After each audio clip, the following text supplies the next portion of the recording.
Welcome back to a new episode of the Good Gluten Free Grub podcast. My name is Lauren. I'm your host, and I'm so happy that you're here.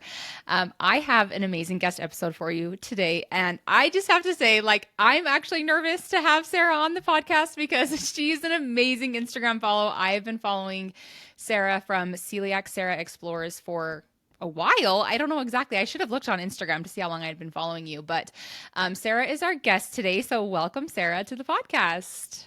Thanks for having me, Lauren. I've also been a follower of yours for a while, so I'm so excited we get to do this. I know, it's so fun. We were just talking before the episode started how we just wish we could meet in real life and be friends in real life because we see each other on social media and we have all celiac people have a bond because we all get what life is like living with celiac disease. So I've been to Boston since I've followed you, but I don't think you were there when I came or something. But you're based out of Boston and you are a huge traveler. So if you guys don't follow Sarah, her Instagram account is called Celiac Sarah Explores. And how many countries have you been to? Oh my gosh, 32 with celiac. 32 countries. Wow. That's amazing. So we're going to get to hear from Sarah today and hear about travel tips and everywhere she's been, her favorite places, how she actually makes it happen and how she what you've learned. Especially I think that's what listeners are going to want to hear the most is what you've learned, and so that they can take those actual helpful tips for when they travel. So you guys know that we do the podcast rundown every week, and I'm going to have Sarah be our guest for the podcast rundown. So she's going to share her favorite gluten-free bite from this week, her favorite Instagram account, and just a brand that she loves and trusts. So take it away, Sarah. Amazing. It's kind of hard to pick Oh with my this gosh, I rundown know. because there's been so many good gluten-free eats recently. But I finally managed to go to Vervine in Cambridge, Massachusetts. It's a dedicated gluten-free bakery restaurant. And I had I forget the exact name, but a chicken pita sandwich, but it was in a pita bread and it had fried Oh. chicken and it was warm, had tzatziki sauce. It was just so delicious. I also had plenty of Pita other bread is so stuff. rare. Like finding a pita bread is not something we get to experience on a regular basis. So I'm so happy for you. I know, same.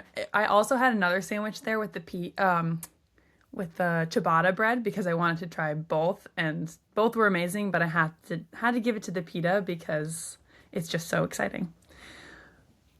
Um, Oh, that's and amazing. When we went to Boston, we did eat at Vervine as well and had such an amazing experience. Of course, when you go to a dedicated gluten-free bakery, you have to try so many things. you It's it is my weakness. I don't have any self-control when it comes to a new place and I can try everything. I wondered if they have it there still, but when I went there, they had something. It's called bibinka. It's oh, a Filipino dessert. And I lived in Vancouver for 2 years, and there are a lot of Filipino people there. And I had so much of this specific type of dessert called bibingka. It's rice based dessert. I don't know how to explain it. It's literally impossible to explain, but they had it there and I cried because it had been years since I had had that. And so oh, I wonder if they if it's a regular thing that they have, but if you go back you should try it. It's a really unique like Asian dessert. Anyway, it's really good. oh, And that place is so yummy too. I really liked eating there. so good. And that sounds amazing. Next time I go, I will definitely try it and I'll take a picture for you. Okay, next. Next, accounts. I mean, there's so many great gluten-free. I love this community. All of the creators are amazing. But Violet, I think it's Violet Cooks Things. She's been doing a cookies, 12 days of gluten-free cookies series. And I have been, I had notifications turned on because I wanted to see the cookie every single day. They just look so good. That's amazing. I don't follow her. I'm gonna go follow right now. Great Is follow. everything? Oh yeah, everything she does is gluten free. And she makes the best recipes. I like we're going to talk about today. I'm more of a traveler. I love to eat out. I'm not the best cook, so seeing people who can really cook well and bake gluten-free goodness, I just Yeah. love to follow because that couldn't be me. Yeah. Same. Same. I have said this so many times, but I am a boxed mix girl. I cannot bake from scratch. I enjoy cooking, but don't enjoy baking, well, especially when it's gluten free. And I've just thrown so many things into the trash. So I just have like my tried and true brands, like I really like King Arthur's mixes. They're Yes. just like tried and true for me. So I'm just like, I'm just gonna buy a mix from the brands that I have had good experiences with, and I just never venture. So yeah, finding accounts that are like, one, it just feels like an inspiration. You're just like, wow, and I was just looking at her Instagram page, and it's like so aesthetically pleasing Yes. too. Like all of the like food and treats. So Violet Cooks Things is what her Instagram account is. I'll put it in the show notes for the listeners as well. Beautiful. Can't you can't lose with that follow because it's just so beautiful. Well, I'm so glad you introduced me to her. I wasn't following, so I'm so happy about that. Yeah. Okay, and then the last one is like a brand that you love and support. This is also hard because how am I supposed to narrow this down to one? Um, but I was thinking, find me gluten free, especially for traveling with celiac disease. I've just been using it since day one. When I was diagnosed with celiac, a friend recommended it to me, and I have been paying for it ever since. Yeah. So I genuinely love to use that, even on a daily basis. KJ, my husband, yesterday was like, "Should we go to Shanghai next year?" And of course, your first reaction is like, I Oh yeah, don't like know I how. gotta look it up. I Yeah. gotta look it up. I don't know how it's gonna go. And so just a quick little search on Find Me Gluten Free. You're like, okay, like there's some reviews here that I trust. So TBD. But Yeah. that's an amazing app that I use. And then also food. I wanted to pick like a good gluten-free product, which ended up being, it's called Deshawn Bakery. I just visited last week. They invited me in and I tried. Are they based in Boston? They're based in Manchester, New Hampshire, which is an hour north of Boston. Okay. So a little bit of a trek, but so worth it. I hadn't had bread like that, honestly, in my entire like diagnosis. I had pizza. He made a cinnamon roll, like the size of my head. It I was saw your huge. picture on Instagram. Yeah. Yes. It was so delicious and like he really focuses on the bread. He has celiac, so I love connecting with like brands who like get it. Yes. They're in our Yes. club. So yeah, I'm gonna shout them out. Oh, thank you so much for shouting them out. They sent me a PR package probably like in October. And I said to my, like, I'm not, maybe it's because I'm a type 1 diabetic. I just don't like, I'm not drawn to carbs because I have Mhm. repercussions when I eat too many carbs. But so I don't like love bagels. I'm not like a carb girl. Yeah. And they sent me some bagels and they sent me 2 loaves of bread. And I ate the bagel and I was like, Jared, this is the best bagel I have ever had. And I mean, I've tried people's, when you start to have a following, companies send you PR, you try so much stuff. Yeah. And it's like so hard to differentiate between all the different ones, but this bagel from Deshawn, I was like, this is like standing out above any other bread or bagel I've ever had. It was so good. I still have one left in my freezer and I'm like I'm like saving it for like I don't know when, but I don't want to eat it. I want to save it for something. I don't know. Literally. But their loaf of breads were so great. And so with Amazing. their cinnamon rolls, are those just always available at their store or did he make it special for you? He was trying out something new. So I didn't even Okay. know. I was just like, oh, this is what they sell. And he was like, what did you think? I was like, it was amazing. How is this your first day of selling those? You need to sell those all the time. So I think Okay. he's starting to do it more. It was amazing. But I loved the bagels too. It was so fun to have like a big bagel. Yeah, yeah. I loved the texture. I loved the taste. Like I feel like when you're gluten free, you're always judging texture. Like Yes. you're always like, okay, what is this texture like? But I felt like texture was amazing, but the taste of the bread was so good. Like, Yeah. and I remember specifically thinking that like this bread tastes so good on top of a really good texture, right? Yes. So they're in New Hampshire, you said. Mhm. Are they a storefront that is like open for people to go to? Yes. Yes. I Okay. think right now they're open Thursday through Sunday. So Okay. yeah. Well, New Hampshire friends, if you're listening, go check out Deshawn Bakery. Are they fairly new? Like, did they just recently open? I think it's been a couple years or so. Okay. This is the first time I've been. Okay. Amazing. And then I just want to touch on Find Me Gluten Free too. Um, an amazing resource. I literally just had a girl message me yesterday and was like, I'm going to Tamarindo in Costa Rica and would love recommendations. And I'm like, I've been to Costa Rica, but I haven't been to Tamarindo. So I don't know. But I said, have you searched on any apps? And she's like, I don't have any apps. And I'm like, girl, when Wow. people say that they aren't using like resources, I'm like, you can have so much more peace of mind and just feel more confident when you travel if you're using apps to help you. And I think a lot of people are scared of traveling. Of course, they're scared of that. But she's like, we're going on our honeymoon to Costa Rica and I would love some tips. And I said, well, first of all, you need to download Find Me Gluten Free. I told her, and she was like, Yeah. is it free? And I said, there's a free version and there's a premium version. And I'm like, the free version gets you so much. Like, you can still get so much from the free version of that app. And then I said, something as simple as just searching the hashtag gluten free Tamarindo or gluten free Costa Rica, like that can help you like get started on building an itinerary. But it always blows my mind when people don't know about Find Me Gluten Free, and I'm like, it is such a great tool to have. So thank you It for really is. shouting them out. I love just going on there and researching too. Some people will message me, "Have you been to this country or this city?" And I haven't, and but I'll just pop on quickly just to see because now I'm Yeah. curious. I'm like, should I Yeah. go there? Like, does it have good Should stuff? I I don't go know. there? Oh my gosh. Okay, well, thank you for sharing. I will put the link for Violet Cooks Things. What was the other one? The We're fine. Vervine, Mhm. Vervine, and then also for Find Me Gluten Free in the show notes so the listeners can go download the app and follow those Instagram accounts. Especially if you're based in Boston, you definitely need to go to Vervine. Is that how you say it? I don't know. Vervine. We both could be saying it wrong. We don't know. But it's a great 100% gluten-free bakery in Massachusetts. So okay. I want to, everyone that I interview that I have on the podcast, want you to share your celiac diagnosis story because everyone's is so different. Not one person's diagnosis story or leading up to is the same. Symptoms are the same. Like nothing is the same. And that's what makes this disease so unique and so hard to diagnose is because everyone's so different. So tell us about your celiac diagnosis, how long ago it was, what was leading up to it, how did you find out you had it?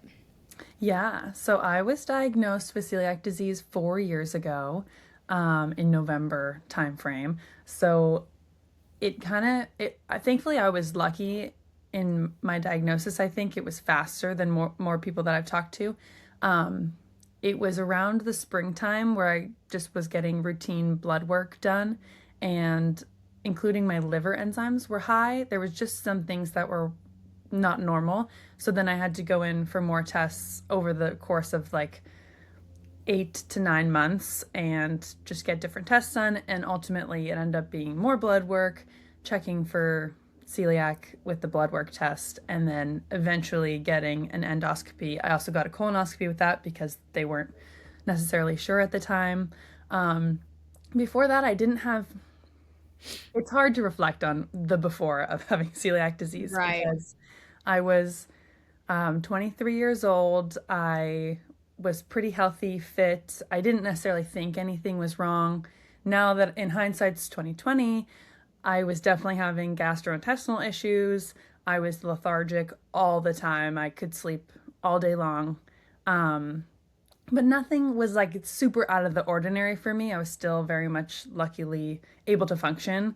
Um, but then over the course of this journey, I had the endoscopy. It came back positive for celiac. I had a beautiful week in between the endoscopy and the results of that diagnosis where I had my like gluten away party. Yes. Yes. I Lucky you. everything. I had all the bagels. I had Olive Garden was like my last meal. I have a picture of myself holding like a breadstick. I'm literally crying and I'm eating breadstick. Oh my gosh. But I'm so happy for you that you had that. Like, not Yes. everyone gets that. I actually Mhm. saw a girl post on TikTok this week and she was like, I just found out I have celiac disease and like, I know I have to start eating gluten free like Monday. And so I am just going to like go savage over the weekend. And I was like, do it, girl. I'm like, go Yes. enjoy everything.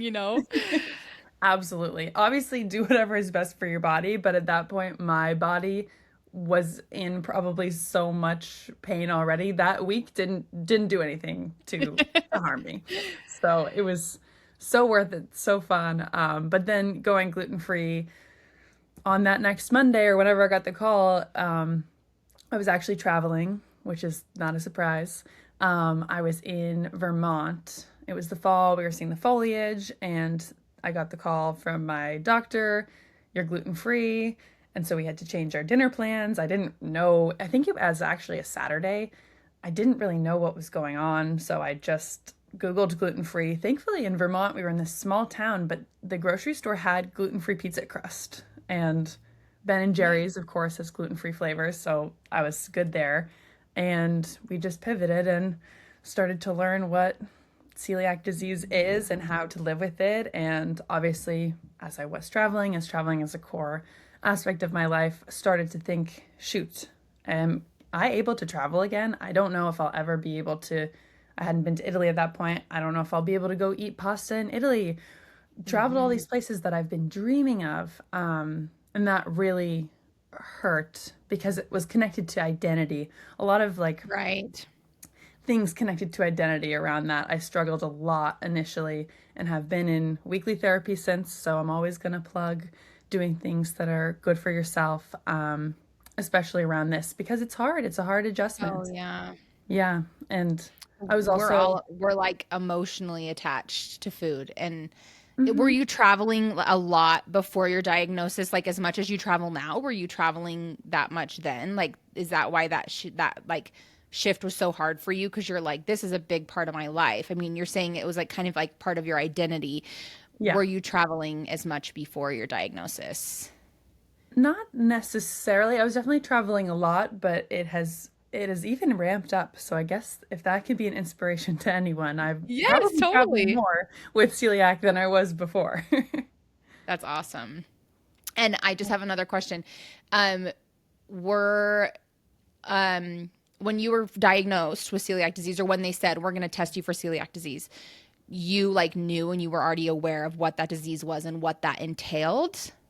No, I knew people growing up that had celiac. I knew they had to be gluten free. I knew there was some connection, but I didn't know that much about it. And because my doctors were kind of focused on that liver aspect of my wonky blood work, it wasn't necessarily celiac right away. That wasn't the focus. And I didn't even think, they also didn't tell me in advance, like until I was getting the endoscopy. They're like, yeah, that blood work that came back, you probably have celiac. So then they gave me the heads up for the week of eating gluten. Hmm. But it wasn't until that day, literally, I was getting prepped to go into my endoscopy and colonoscopy. They were like, you probably have celiac. I was like, oh, whoa, Ugh, I don't know what that is. So definitely was a learning curve, but thankfully, again, with social media and this community, it is hard to make that adjustment. So to be able to go on Instagram and be like, oh, there's people out here. I did have a couple friends with celiac, and I was immediately texting them. And so again, the support, I didn't know that much about it, but the support definitely carried me through. that's good. That's so great. Not a lot of people have that, like a connection to somebody or even like great education given to them. And I Totally. like I've just like this girl who didn't know what Find Me Gluten Free was. I'm like anyone who has celiac disease who isn't in Facebook groups using social media as resources, like you you're behind 10 steps almost. It's like you could have so much more help as far as Yeah. like community goes and like seeing other people post about like what's good, what's not, and like tips for things. I'm like, I know social media is hard for some people and it's like not good for their mental health. And I totally understand that aspect of it. But I'm like, if you have celiac disease or any autoimmune disease for that purpose, like you having a community can really help. Like you don't have to follow accounts that bring you down, like a follow accounts that bring you up and that help you. And I'm such a advocate for using social media in a good way, like figure out what works best for you, but don't do celiac alone. It is not easy doing it alone No, for sure. absolutely. It's social media can be such a great tool to facilitate the Mhm. community that you might not be able to get if you live somewhere and don't know anyone that has celiac. So, totally. Mhm. And were you with your husband when you got diagnosed? Like were you guys together already? Yes, yes. We have been together for over 10 years, but he was actually with me because we were traveling together in Vermont with that call. So, Okay. He's he been was, with you since day one for that then. yes, That's absolutely. nice. nice to have a support system too, and like your partner or your spouse or your roommates or your parents. Like if you have the people close to you, like understanding and supporting you, it also it lightens the load for sure. Okay, so you get diagnosed 4 years ago, and did you already have an Instagram account? Like when you were like for traveling and stuff, or like what started you deciding to like how did that start starting to share on social media? Yeah, so my husband KJ and I, we did have and still do have well, it was a couple's like Instagram account around travel, and now my husband is focusing more on photography and talking about how we travel with points. So my little plug for Okay. him is the handle is at KJ and Sarah. Very Okay. simple. And so we kind of had seen the benefits of social media and how you can build community. We found amazing people who love to travel just as much as we do. And so when we were starting to travel more frequently in 2022, I was really struggling because it was my first time traveling with celiac disease. I had been to a few countries. I was making a lot of mistakes, not booking my gluten-free meal on the airline, not like thinking that traveling with celiac disease would be different. It is Mm, just such a different mindset. It takes more energy. I wasn't prepared for that. And I think you just learn that as you continue to travel. yeah. And it wasn't until we were in Mexico for like a month. This was the same time I enrolled in therapy. We were traveling and I was supposed to be happy, and I just was really struggling internally. Hmm. And I remember going out to get food, and I really wanted tacos because we were in Mexico, and I really wanted tacos, of course. And KJ was able to get them, but they were not able to give me gluten-free tacos because the corn tortillas and the wheat tortillas were in like thank God they said there was cross-contact risk. I'm so lucky they knew enough to not serve me, but it just Hmm. made me feel so isolated, so So alone. sad. Yeah. It was just a hard moment that then led to like a light bulb moment where, oh my gosh, I'm not the only one that wants to travel with celiac disease. I know I'm not the only one. It feels that way Hmm. right now, and I'm really sad, but maybe I should start posting and meeting other people who are gluten free and love to travel because I know they have to be out there. Yeah. So that is where the idea for Celiac Sarah Explores was born. And I started posting that summer when we were traveling. We did 2 months in Italy, Greece, and Thailand. And that's where I really started posting and just have been posting about it since all these Yeah. 32 countries later. That's amazing. It really does like it gives people hope to know that like one, I'm not the only one that is like struggling with this. Like there even aside from success, there's still hardships. Like I feel like I've had a lot of success in traveling, but that doesn't like the success is great, but sometimes I don't always share like the hard things that lead up to it or the Right. preparation that goes into it or the work that goes into it or the tears that are shed over this stupid taco or you know what I mean? Like we Yes. we get I feel like for me, I guess, I get jealous. 10 years later, I still get jealous. But it's like, it's not even that I'm jealous of the food. I'm jealous of the convenience of not having to stress about food. Just like the thought of going in somewhere and just being able to eat whatever and not have to worry about it. I like always say to like my family and friends, I'm like, count your blessings. I'm like, please recognize how blessed and lucky you are that you do not have to stress about this. This isn't something that has to consume your mind. Hmm. And that's what I get jealous of. I get jealous that it's just easy for everyone else and it's just a lot more work for me. And you live and you learn, like you said, it's like you just have to keep doing it. You have to keep moving forward.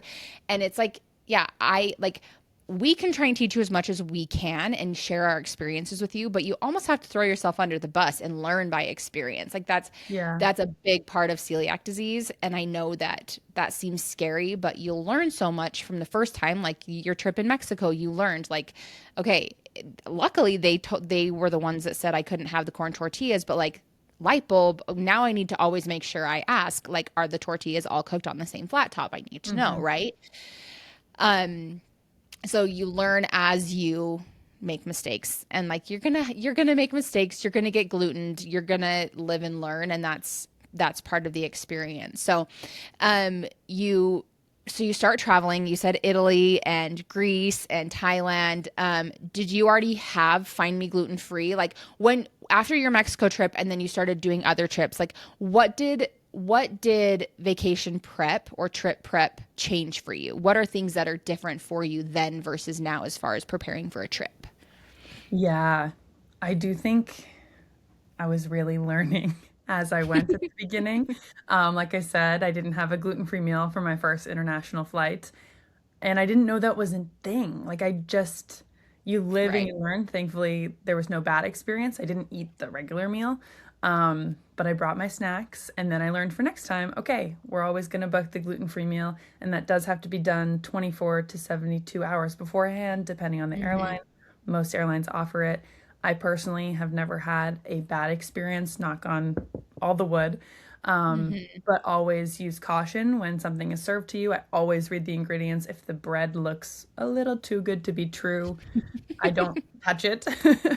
um, Right. the flight attendants are not experts on allergen awareness, unfortunately, so they're doing their best. You got to do your best. And all these are tools to help you Hmm. travel.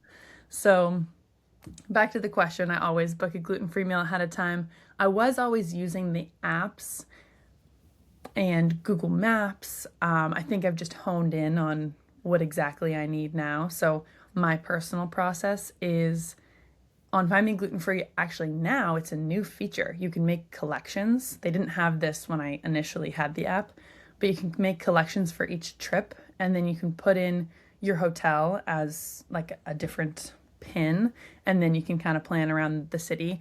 I personally put all those restaurants into Google Maps, and I have a label for each place that I'm going to. I put stars for all of the gluten-free restaurants. And then for the destinations, you're still planning a travel trip, even though Hmm. it does always revolve around the food. I do find destinations, activities, places I want to see. I put those in the same app. So then, if I'm going to this certain area, I know, hey, this restaurant's in close proximity. I'm gonna visit that. I think that's also something I learned by doing in Spain. I thought I wanted to go to this restaurant and I hadn't put it in the map overlaying with the activities, and it was in the wrong part of the Too far city, away. Yeah. too far away. I'm hangry. We're not having a good time anymore because we were not Yeah. prepped for this. Um, Yes, there's nothing worse than being hangry, traveling and being hangry, and then everyone's relying on you to find where we're going to eat, and then the pressure's on you. Like, that is a celiac's worst nightmare to be like, I feel like luckily I have family and friends that are like, we'll just eat wherever you need to eat, or we'll mhm. go to where you need to eat. And if we want to eat across the street, we will. But like, people are relying on me to choose the restaurant, to know where we're eating.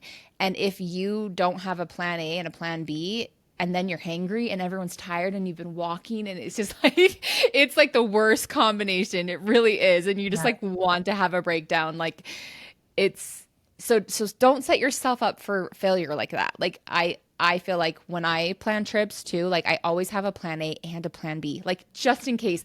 Like, so it's like if I know we're going to the Louvre and we're gonna do the Louvre for the afternoon, I need to have a plan A and a plan B so that I know where I can eat. Two options would be ideal to like know where you're going. And if you search on the apps or you've contacted somebody who lives in that city, and the options are slim, then you have to be prepared, right? You have to bring some stuff from a market, or you have to have a variety of snacks so that you're not stuck hangry while everyone else is having crepes, you Absolutely. know? Always having snacks too, because when you're like searching for restaurants is not working out, or even if it is, you know you're going to have to go into that restaurant and ask a bunch of questions because even if it's on an app, like it's a tool, you have to do your due diligence and Yeah. ask all these questions when you're there to make sure that it's safe. So going into a restaurant, you don't just get to walk in and have the convenient experience of ordering something. When you're hangry, you have to Hmm. really delve into these questions. So also framing the mindset that, okay, this is going to be extra energy for me, not only finding it, but then when I get there and then when it comes out, I have to be on Hmm. guard. So always have a little bar or little snack in your pocket will always Yes. help. Yes. And I feel like luckily if you're like if you plan to travel to Europe, like specifically let's say like Italy or France, like let's say you're planning on going there, you can all like I have found it to be successful that I can always like pop into a market and get like meat and cheese and like I will be okay if I can have those things or I can like get a sparkling water and have like just something small like even if it's a yogurt or like there's those are always options, but it's not sustainable like to just like travel that way. I had a girl. Oh, some people just like are who have celiac disease just like fly by the seat of their pants, and that is not me. I'm like, I would be so stressed and I would have meltdown after meltdown after meltdown if I just did that. And I had a friend of mine who lives here, and I had a consultation with her a couple of years ago when she got diagnosed with celiac disease, and she has 6 kids. Her life is crazy. And I'm like, I'm so sorry that this is being added to your plate, you know? And she's just like, it's fine. I'm just going to figure it out. And I'm like, I taught her as much as I could. And then, like, this last fall, she just texted me. She's like, hey, any recommendations for London? And I'm like, yeah, where are you headed? She's like, oh, I'm here right now. Like, we're just like at Big Ben. And I'm like, what? Like, you did nothing to prepare. And she's like, any help would be great. And so I like sent her like 5 restaurants, and I'm like, but not all of these are like close to each other or like next to Big Ben or anyway, I just was like, yeah, that's not me. I don't travel like that because that's so stressful. Mhm. So if you can do if you can do some work to prepare ahead of time and like have a map like you said, Sarah, it really helps. It makes a big difference. It really helps. The other things that really help too, or if you're going to a country that doesn't speak the language, I usually get a translation card so that Right. I can convey the severity of celiac and like what I need. So I've definitely used that in a few countries. I use Equal Eats. I've used a few, but I really like the Equal Eats translation cards.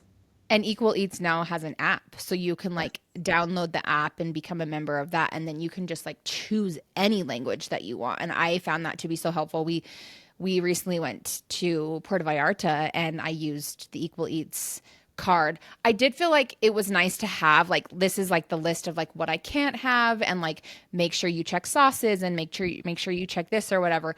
But I still felt like I even after Find Me Gluten Free, even after Equal Eats, you still have to ask follow-up questions. Like Yes.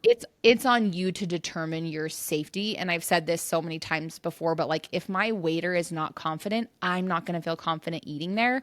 But if my waiter feels confident, acts confident, and like they go and get the manager and they come out and they're confident, then I have way more trust in eating at a restaurant that maybe isn't even on apps. Like I've Totally. last year we went to Scotland. Have you been to Scotland before? Not yet. You need to go. Oh my gosh. It is literally like I dream about going back there. We had the Oh, most amazing time. It's gorgeous. And they are like similar to Italy. They just like get it. They're just like they understand celiac disease, they understand protocols. And I used apps to help me plan my trip, but there was one night that we were driving late into the night up into the Highlands, and we we were with friends, which when you travel with friends, that adds another layer of like yeah. stress. But like normally, if it's me and my husband, it's like, okay, we'll figure it out. And he's totally understanding. But when you're traveling with other people, that's a little stressful too.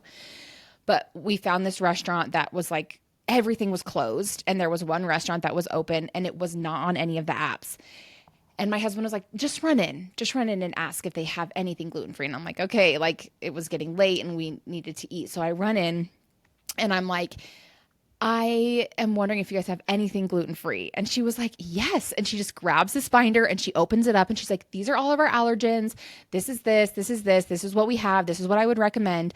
And I was like, okay, do you have a dedicated fryer for your fish and chips? And she's like, of course. She's like, if you have celiac disease, we will of course have a dedicated fryer. And I was just like, wow, it was the most amazing experience. Like that was like almost every restaurant in Scotland, whether it was yes, we have something or no, we're so sorry we can't serve celiacs. Like we wouldn't feel comfortable serving you this.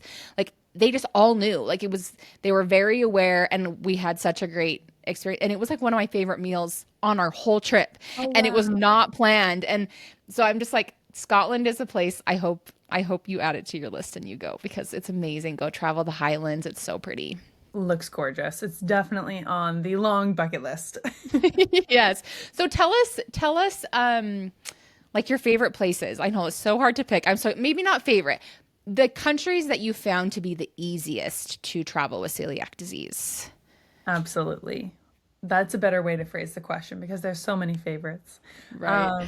Obviously, I'll just mention Italy again. I think this is pretty well known that Italy tends to be really good for gluten-free Hmm. and celiac if you're going to the right restaurants. Those that are like AIC certified and they just have delicious gluten-free options too. It's not like you're just getting something that has a weird texture or a bad taste. Hmm. It's like quality food that you feel part of the community. So, love Italy for that.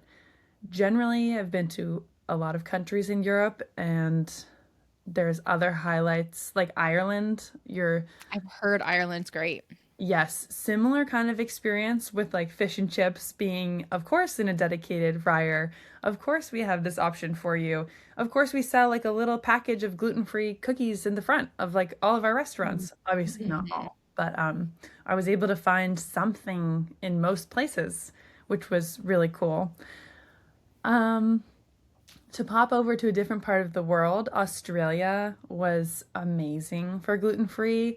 I think a common theme of my favorite places are level of awareness. It just is Right. easier when you're traveling and the people understand celiac and you don't have to go through the whole explanation and they just know. I say celiac, they are like, "Oh yes, gluten-free. Like this is what we can do on a separate toaster. Here's a breakfast Hmm. sandwich." So Australia was pretty easy. Also, I speak English. English was really easy to navigate that communication if they did have any questions. So that, Right. and it's a beautiful country. So that is towards the top of the list. Where have you been? Like, where would you recommend somebody going in Australia? Like a specific city or We went all over. So Sydney, Melbourne, Cairns, Perth, those are all like the major cities that we went okay. to. I feel like you can't go wrong. Depends on the vibe that you're looking for and time of year, if you want to be Okay. warmer or not. Everything. Yeah, I had a great day every day there. Okay. Oh, I love to hear that. I posted a reel back in a couple of weeks ago and I just said like here are top 5 like here are 5 countries that are easy for traveling with celiac disease.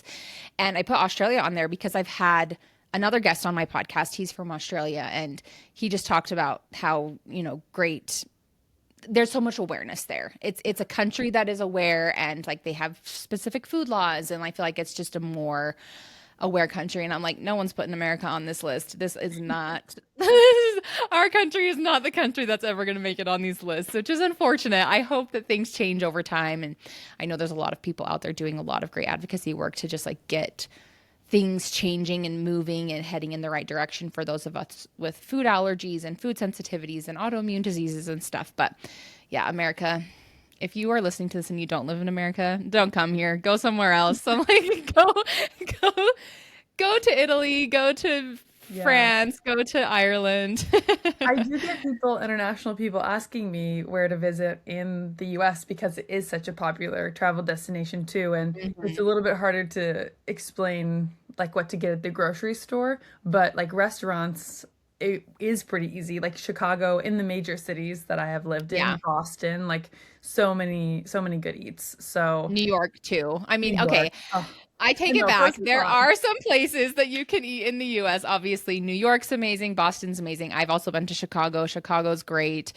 I know like I just live south of Salt Lake City and Utah is great. Like Utah has a lot of good gluten-free options. There's lots of dedicated gluten-free places here. There's lots of places that have great protocols. I know that there's great places on the West Coast, and I've been to Mhm. Seattle and I've been to Portland, and okay, you can come to the United States. It's just The days are working to get better. It can always get better. yes. um, I have a question for you about Japan because you've been to Japan, right? Yes. Japan is well, it was our 2026 like destination. And I have heard mixed reviews. I've seen a lot of content of people sharing what they eat, like you and what's that gal's name who lives in England, but she's from New Zealand. How to celiac. How to Celiac. Mhm. And she's been to Japan. And so I'm like, I know that it's possible. I know it is. I'm still terrified that like I am going to struggle. And like I just had a girl over at my house. We did a holiday cookie exchange for Christmas, and she just got from back from Japan. She went for 16 days, and she's like, I lost 15 pounds on the trip because I just barely ate anything. And so Oh I'm like, no. I've just heard mixed reviews. And so I would love to hear your take on Japan with celiac disease and like what level of effort and work goes into it and like what our expectation should be if we travel there. Absolutely. I'm going to give a bit of a qualifier of context too on my experience of traveling Okay. like gluten-free celiac in Asia generally. I have been to Japan. It was after a few trips, like not the same trip, but I've been to Thailand, Vietnam, Singapore, Korea, and I personally had a really hard time in Korea, but that is not this question. So Okay. Good to I've know though. good to know. But I have been to countries that could be compared, and you could compare other countries in Europe too, with like a language barrier where it's Hmm. quite hard. Like Greece, I could not read the labels in Greek to figure out what gluten-free said. So I felt the same in Japan, where I really don't know this language. It is a lot harder. So that's my little qualifier. So Japan for gluten-free, we talk about how much prep work goes into a trip with celiac disease, up that times two. So, if not Okay. more. Um, I had a great experience. I went there for a week. I have another trip planned next year, actually. So, we're gonna have to touch base offline. But Yes. I'm going back. Like, I had a great experience enough that I'm going back. Was it easy every day to find something to eat? No. But was that a sacrifice I was willing to make to be in Japan? Yes. Okay. Um, I was able to eat like breakfast foods. I usually did like yogurt. I had gluten-free granola that I had found with no like grain in it. So for breakfast, I usually did my own thing. Also with the jet lag, your body is just like so Yeah. Oh gosh. and for lunch and dinner, I had planned the like one or two restaurants for every time. And Gluten Free Teas is a dedicated gluten free restaurant in Tokyo. So I stayed in a hotel right by that because Okay. I needed to be close and feel safe. So I ate there plenty of times. It was harder. You couldn't just go out and ask if they had gluten free. The experience that you had in Scotland, I don't think would be realistic to say I found Right. that in like Japan, but there were gluten-free options at restaurants that weren't gluten-free, and that's where the tools with the apps really came in handy. And then I went in with my gluten-free translation card and triple confirmed that it was safe. Some places had gluten-free soy sauce, which was amazing. And Did you then bring your own gluten-free soy sauce with you? Like, I know some people will get like those little packets and just have them just in case, or like go buy some or something so that you like had them if you like I have a friend that's like I basically ate like 7-Eleven sashimi every day. And that was like she's like and I had smoothies and 7-Eleven sashimi and she's like and I was fine with that. Again, it was a sacrifice that she was willing to make to like Mhm. experience Japan and go. And like I think that's where I feel like my conflict is because I'm like, yes, I want to go. I know it would be an amazing experience. And it's like my husband's dream to go to Japan. Um, but I'm like, am I gonna love it as much as he is? Should he just go by himself or should I go and No, like be a burden? I you don't need to know. go. You need to go. Trust me. It was so possible. And that was just Tokyo. I also went to Kyoto and Osaka. We stayed in Kyoto and they had like seven dedicated gluten-free restaurants. So that was a much easier city. So Okay. definitely go there. Also, it was really cool. There's a lot of temples, beautiful city. Um, Okay. but I was able to have ramen there. I was able to have like authentic foods. That was also exciting, especially if you go to like gluten-free teas back in Tokyo. They have not just gluten-free food, but it's like Japanese food. So you can like Okay. experience the culture. Oh, I didn't answer So you your didn't feel like you were missing out like the whole time. no, no. It was more missing out in that convenience aspect. I was full Okay. the whole trip. I I don't do well if I'm hungry, so I was never like starving, like going to bed or Okay. anything like that. I made sure to get food. Also, there was like rice cakes. There's a bakery that just did rice flour, so I stocked up on that day one and just had that Okay. on me at all times if I needed something like heartier. And for this trip, I didn't get soy sauce specifically because the restaurants I went to had those options, but I have done that previously in Thailand and it was a great decision. So, yeah, can't go wrong. Okay. Okay. Wow. I feel like I mean, your Instagram account alone is so helpful for anyone who is looking for a specific country. I feel like I have referred a lot of people to your Instagram because I'm like, I haven't been there, but I know Sarah has. So here's her Instagram, send her a message. Um, but you usually do like a everything that you ate in a day, and you do a lot of travel, like here's everything that I ate on our flight to Singapore or our flight to wherever, and those can be really helpful for people that are like, okay, what should I expect, what should the expectation be? And I feel like, even just you talking about Japan, it's like the expectation is it's hard, it requires work, but what I'm taking away is it's worth it because it's an amazing country to visit. So I will go report back to my husband. Good. And there's good gluten-free food. It's not on every block, but you can find it and it will be a great trip. So I think you have to go. Okay. One other question I have for you. A lot of people's, symptoms are different when they get gluten. What, well, one, what happens to you if you get gluten? Do you get gluten often? Like, is that with the amount of traveling that you do? And like, I would say that we all put ourselves at a risk to a degree a lot, like especially if you're traveling, if it's something you're not familiar with. We do all of the right things, we ask all the right questions, but we are still always putting ourselves at a small risk if we're not eating at a 100% gluten-free place, right? And that's just reality, and that's okay. But are there things that, like, certain risks that you won't take because like your symptoms are so bad, or like what happens to you, how do you recover from getting gluten when you're traveling?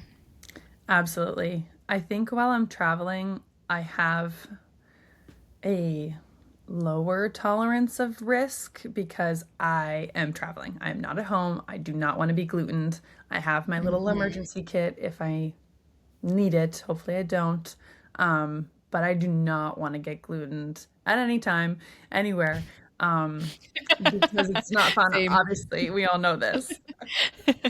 I will have like gastro symptoms. Usually, I don't know how TMI I'm going to be, but we're No, all it's fine. The okay. Great. listeners all get it. I throw up. Okay.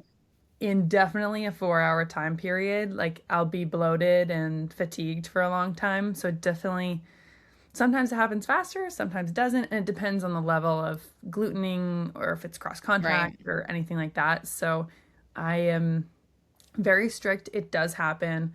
When it does happen, if I realize sooner, like if I'm already throwing up, we have lost it. We missed it.